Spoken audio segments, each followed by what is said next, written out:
महानगर टॉप 10 के बाद अब आपको 10 कदम में आज की बड़ी खबर बीजेपी की बम्पर जीत के साथ शुरुआत करते हैं। और बम्पर जीत की तस्वीरें आपके सामने हैं। यूपी के उपचुनाव की हम बात कर रहे हैं। बीजेपी ने जीत का छक्का यहां मार दिया। 6 जगहों पर कमल खिल चुका है। 7 में से 6 सीटें बीजेपी ने जीती है, जबकि एक सीट समाजवादी पार्टी के खाते में चली गई। इस चुनाव में बीएसपी और कांग्रेस का खाता नहीं खुला है। बड़ा झटका दोनों ही पार्टियों के लिए। जीत के बाद पूरे देश में और पूरे प्रदेश में जश्न में डूबे हुए बीजेपी के कार्यकर्ता। 6 तस्वीरें आपकी टेलीविजन स्क्रीन पर। उत्तर प्रदेश की कार्यकर्ताओं ने ढोलक बजाकर, नाच गाकर अपनी खुशी का इजहार किया। 6 तस्वीरें आप जो देख रहे हैं कानपुर, देवरिया, उन्नाव, अमरोहा, बुलंदशहर और फिरोजाबाद की।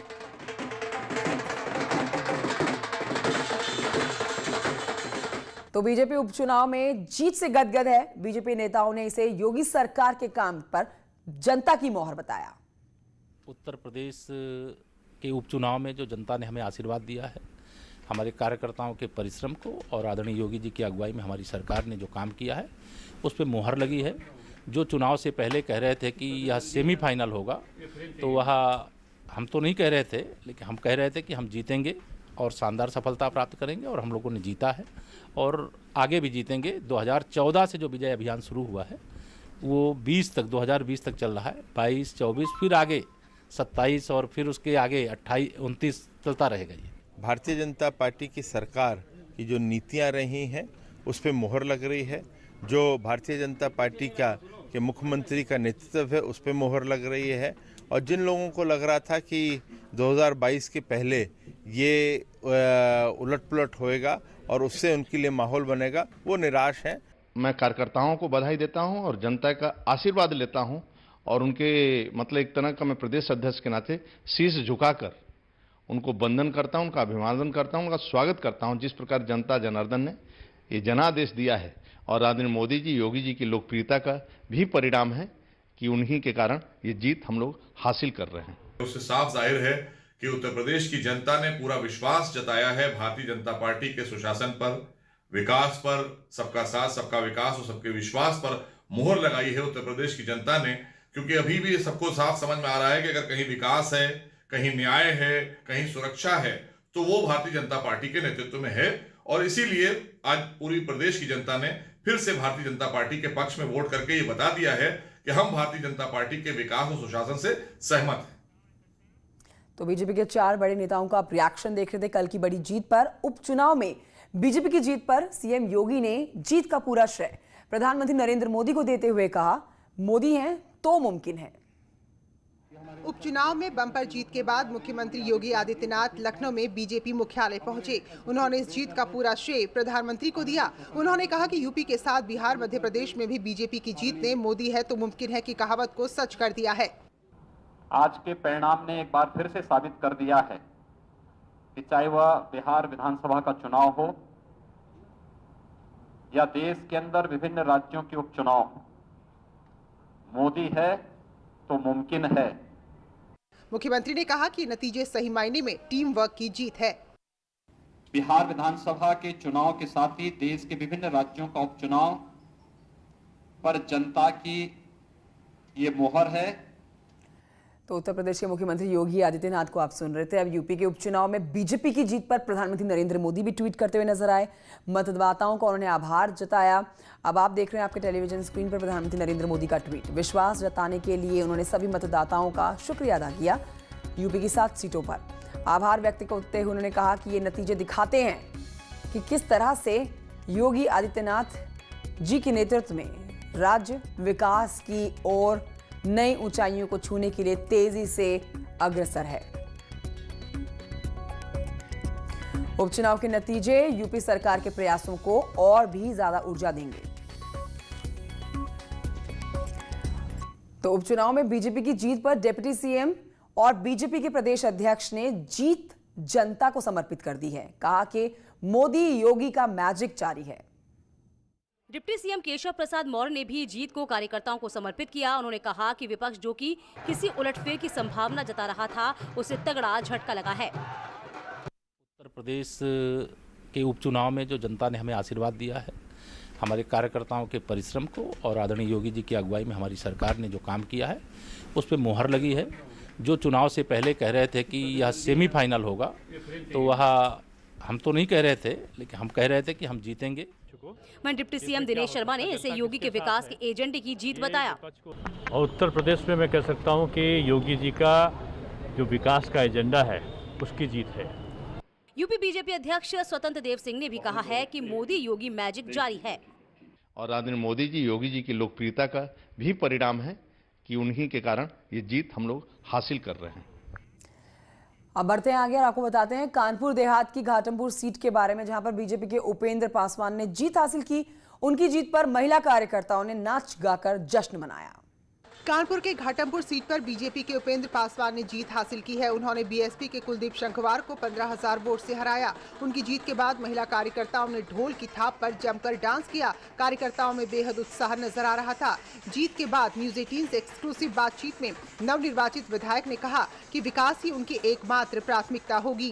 इस वक्त जीते हुए प्रत्याशी हैं जिन्होंने कमल खिलाया, भाजपा का कमल फिर घाटमपुर में आपने क्या कहेंगे? घाटमपुर विधानसभा में भारतीय जनता पार्टी का कमल फिर से खुला और बार बार खुलता ही रहेगा, बार बार खुलता ही रहेगा। क्या प्राथमिकता रहेंगी? सिर्फ विकास की प्राथमिकता रहने वाली है। विकास विकास विकास विकास के अलावा और कोई दूसरी प्राथमिकता नहीं। बीजेपी ने 7 में से 6 सीटों पर जीत का परचम लहराया है। तो बांगरमऊ सीट की बात कर ली जाए तो यहां पर बीजेपी ने शानदार जीत हासिल करके कांग्रेस को पटखनी दी है। बीजेपी प्रत्याशी श्रीकांत कटियार ने इसे मोदी योगी विकास मॉडल की जीत बताया। उन्नाव की बांगरमऊ सीट भी बीजेपी ने अपने पास बरकरार रखी। बीजेपी प्रत्याशी श्रीकांत कटियार ने बड़ी जीत हासिल की। उन्होंने कांग्रेस प्रत्याशी आरती वाजपेयी को करीब 31,000 वोट से हरा दिया, जबकि समाजवादी पार्टी के सुरेश पाल तीसरे नंबर पर रहे। जीत का ऐलान होते ही बीजेपी कार्यकर्ता जश्न में डूब गए।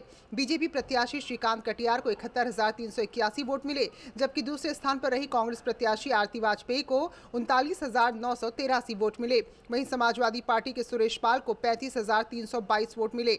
उधर बीएसपी प्रत्याशी महेश पाल 19,062 वोट पाकर चौथे स्थान पर रहे।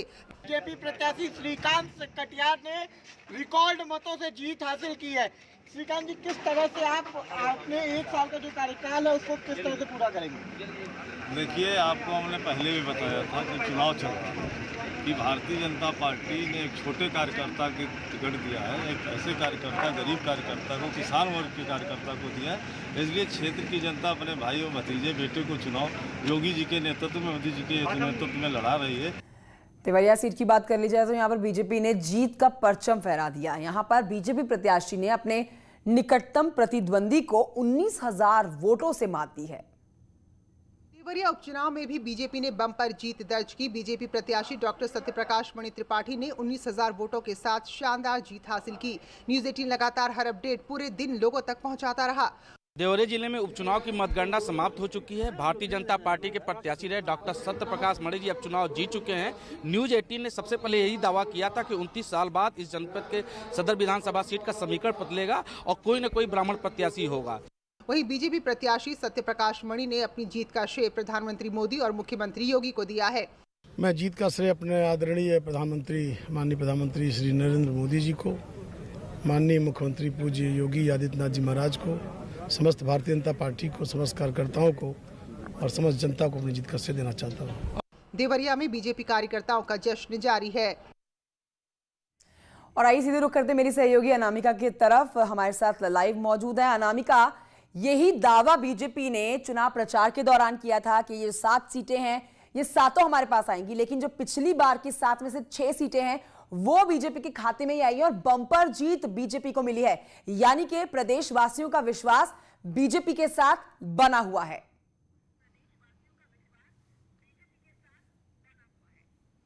और देखिए कंचन, 7 में से 6 सीटें पहले भी बीजेपी के पास थी और एक सीट जो जौनपुर की मल्हनी सीट थी वो समाजवादी पार्टी के पास थी।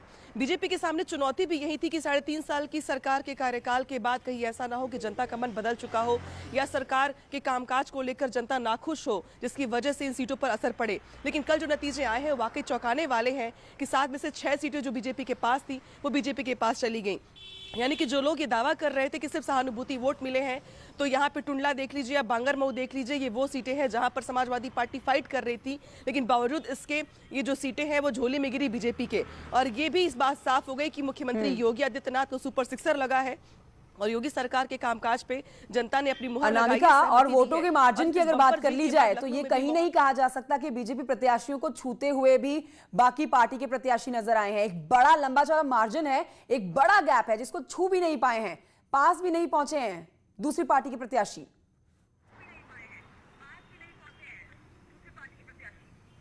और देखिए, बिल्कुल ठीक कहा आपने, इस पूरे उपचुनाव में बसपा और कांग्रेस का खाता भी नहीं खुला है। हालांकि बसपा ने इस बार पहली बार उपचुनाव में दांव आजमाया था, लेकिन बावजूद उसके बसपा कहीं पर भी एक सीट भी निकालने में कामयाब नहीं हो पाई है। हाँ, कुछ जगहों पे समाजवादी पार्टी ने अच्छी खासी फाइट जरूर दी है, लेकिन कोई भी सीट झटकने में कामयाब नहीं हो पाई समाजवादी पार्टी। और यही वजह कि कल मुख्यमंत्री योगी आदित्यनाथ जब बीजेपी दफ्तर पहुंचे तो उन्होंने कहा कि जो जीत है ये टीम वर्क का नतीजा है। उन्होंने मुख्यमंत्री योगी आदित्यनाथ ने मोदी को ये कह के संबोधित किया कि मोदी है तो मुमकिन है। तो बेशक अगर बिहार में या पूरे देश में मोदी लहर चल रही है, तो उत्तर प्रदेश में मुख्यमंत्री योगी आदित्यनाथ का मैजिक चलता दिखाई दिया है चुनाव के दौरान। अनामिका, और सबसे बड़ा लॉस अगर कहेंगे, सबसे बड़ा नुकसान, खाता कांग्रेस का नहीं खुला, ये भी अपने आप में एक बात है। ना सिर्फ यहाँ बल्कि हम कांग्रेस का प्रदर्शन मध्य प्रदेश में देखें वो भी खराब, गुजरात में देखें वो भी खराब, सबसे ज्यादा नुकसान बिहार में देखें वो भी खराब। सबसे ज्यादा नुकसान चौतरफा घिरी हुई पार्टी नुकसान से वो सिर्फ और सिर्फ कांग्रेस नजर आई।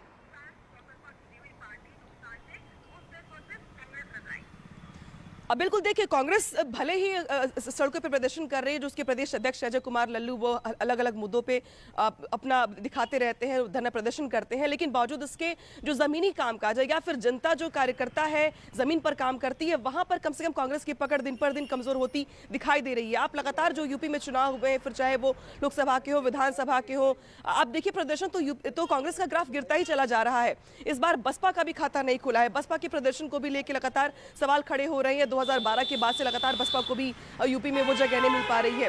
समाजवादी पार्टी की अगर बात की जाए तो ये लग रहा था कि कई समाजवादी पार्टी 3.5 साल के बाद विपक्ष की भूमिका निभाते हुए कम से कम बीजेपी को बड़ी चोट ना पहुंचाए। तो समाजवादी पार्टी भी इस पूरे उपचुनाव में दिखाई दी है, जहां पे वो बीजेपी के सामने कम से कम मुख्यमंत्री योगी आदित्यनाथ की करिश्मा के सामने अब कहीं पर भी स्टैंड करती नहीं दिखाई दे रही है। जहां पे आपने कांग्रेस की बात की तो बेशक न सिर्फ यूपी बल्कि मध्य प्रदेश, गुजरात और बिहार में भी देखिए आप कि किस तरीके से कांग्रेस की वजह से आरजेडी को भी भारी नुकसान हुआ है। और कहीं पे भी एंटी इनकम्बेंसी नहीं दिखी है। जो दिखी है वो मोदी लहर दिखी है, जिसका श्रेय खुद योगी आदित्यनाथ ने प्रधानमंत्री नरेंद्र मोदी को दिया। उन्होंने कहा कि मोदी है तो ही मुमकिन है। बहुत शुक्रिया आपका अनामिका जानकारी के लिए।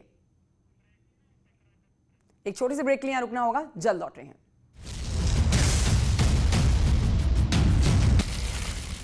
दस का दम में अब बात होगी प्रदूषण की। प्रदूषण को लेकर यूपी में सरकार ने सख्त फैसला लेते हुए 13 शहरों में पटाखों पर बैन लगा दिया है। सरकार का कहना है कि ये 30 नवंबर तक रोक यूं ही जारी रहेगी और बाकी जगहों पर ग्रीन क्रैकर्स बेचने के आदेश जारी किए गए हैं। रिपोर्ट देखिए। पश्चिम बंगाल, हरियाणा, राजस्थान, उड़ीसा और दिल्ली समेत उत्तर प्रदेश में भी सरकार ने पटाखे जलाने पर बैन लगा दिया है। उत्तर प्रदेश शासन की ओर से जारी किए गए आदेश में 13 जिलों में पूरी तरह पटाखे जलाने पर बैन लगा दिया गया है, जबकि अन्य जिलों में अब सिर्फ ग्रीन पटाखे ही बेचे जा सकेंगे। एनजीटी के आदेश के बाद सरकार ने आदेश जारी कर दिया है। पटाखे बैन का आदेश फिलहाल 30 नवंबर तक जारी रहेगा। 30 नवंबर के बाद सरकार आगे समीक्षा करेगी, फिर उसके बाद फैसला लिया जाएगा। दरअसल नेशनल ग्रीन ट्रिब्यूनल ने एक आदेश में कहा था कि देश के जिन राज्यों में एम्बिएंट एयर क्वालिटी खराब की श्रेणी में बनी हुई है, उन राज्यों और शहरों में भी 9 नवंबर की मध्यरात्रि से लेकर 30 नवंबर की मध्यरात्रि तक पटाखों के इस्तेमाल और बिक्री पर प्रतिबंध से जुड़ा एनजीटी का आदेश लागू होगा। इसी को लेकर यूपी सरकार ने आदेश जारी किया है। आपको बताएं कि उड़ीसा और राजस्थान से इसकी शुरुआत हुई थी। बाद में दिल्ली सरकार ने भी 7 नवंबर से लेकर 30 नवंबर के बीच पटाखे जलाए जाने पर बैन लगा दिया था। वेस्ट बंगाल में कलकत्ता हाई कोर्ट ने इस संबंध में आदेश जारी किया। वहीं उत्तर प्रदेश सरकार ने पुलिस को आदेश का सख्ती से पालन करवाने के निर्देश दिए हैं। आदेश में कहा गया है कि जिन जिलों में पटाखों पर बैन किया गया है, वहाँ के लोग दीपावली के दिन डिजिटल लेजर आदि तकनीक का प्रयोग करके दिवाली मना सकते हैं। मुख्य सचिव राजेंद्र कुमार तिवारी की ओर से जारी आदेश में कहा गया है कि जिन जनपदों में AQI मॉडरेट या उससे बेहतर है, वहां पर केवल ग्रीन क्रैकर्स ही बेचे जाएं। आइए अब आपको बताते हैं जिन 13 शहरों में पटाखे बैन किए गए हैं, उनमें कौन कौन से जिले शामिल हैं। मुजफ्फरनगर, आगरा, वाराणसी, मेरठ, हापुड़, कानपुर, लखनऊ, मुरादाबाद, नोएडा, बागपत, बुलंदशहर, ग्रेटर नोएडा, गाजियाबाद। कोरोना और प्रदूषण के डबल अटैक के बाद एनजीटी को भी ये कदम उठाने पर मजबूर होना पड़ा है, जिससे लोग साफ हवा में सांस ले सकें और पटाखों से प्रदूषण न हो। Bureau report, news 18। और इसी के साथ बुलेटिन में इतना ही। एक छोटे से ब्रेक के लिए यहाँ रुक रहे हैं, जल्द लौटेंगे।